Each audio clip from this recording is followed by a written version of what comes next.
Your PC is running fine. Then suddenly, black screen. No warning, no error message, just silence. Most people think overheating is simple. The PC gets too hot, shuts off, and protects itself. But that is only the final scene. Before shutdown, the hardware usually fights back quietly. It slows down, it drops performance, games stutter, fans ramp up. The PC may feel weaker even though nothing has technically broken yet. That is what makes overheating dangerous. A computer can run too hot for weeks without ever turning off. From the outside, it still works. Inside, heat is stressing the CPU, GPU, motherboard, and power delivery every day. Some problems go away when the system cools down. Some damage does not. So overheating is not just a number on a temperature app. It is a chain, throttle, shutdown, and long-term wear. Let's break down what actually happens. A PC is not supposed to be cold. CPUs and GPUs create heat every time they work. Electricity moves through billions of tiny transistors, and some of that energy turns into heat. So warm temperatures are normal.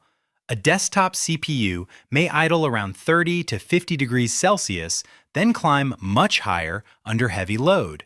A GPU may sit cool on the desktop, then reach the 60s, 70s, or even low 80s while gaming, depending on the model and cooler. The problem is not heat by itself. The problem is heat that cannot escape fast enough. Heat starts inside the chip, then moves through the heat spreader, thermal paste, cooler, and finally into the air around your PC. Every step matters. Bad thermal paste, dust, weak airflow, or a hot room can all break the balance. The chip keeps making heat, but the cooling system cannot move it out fast enough. That is when the PC stops chasing performance and starts protecting itself. Before your PC shuts down, it usually slows down first. This is called thermal throttling. The CPU or GPU detects that it is getting too hot, so it lowers its clock speed and sometimes its power draw. Less speed means less heat. Less heat gives the cooler a chance to catch up. From the user's side, this can feel confusing. A game may start smooth, then suddenly drop FPS after a few minutes. A render may begin fast, then take longer than expected. The PC may not crash, but it stops performing like it should. That is the key detail. Thermal throttling is not always obvious. Your computer can look fine while secretly cutting performance to survive. You can detect it with monitoring tools like HW Info, MSI, Afterburner, GPU-Z, or your motherboard software. Watch the temperature, clock speed, power draw, and throttle flags while the PC is under load. If the temperature is high and the clock speed keeps dropping, the chip is probably protecting itself, and that means the cooling system is already losing the fight. If throttling is not enough, the PC moves to the emergency option. It shuts down. This happens when the CPU, GPU, motherboard, or power system reaches a limit where continuing to run is no longer safe. At that point, the system does not care about saving your game, finishing your render, or keeping Windows happy. It cuts the process short to prevent worse damage. A thermal shutdown is different from a normal crash. ABSOD usually means Windows detected a serious software or hardware error and stopped itself. A freeze means the system got stuck but may still be powered on. A thermal shutdown is more direct. The hardware gets too hot and the machine powers off or restarts to protect itself. It feels bad, but it is doing its job.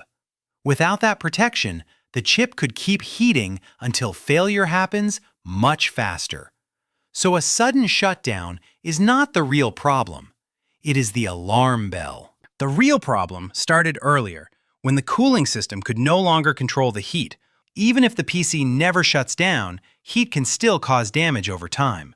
This is the part people miss.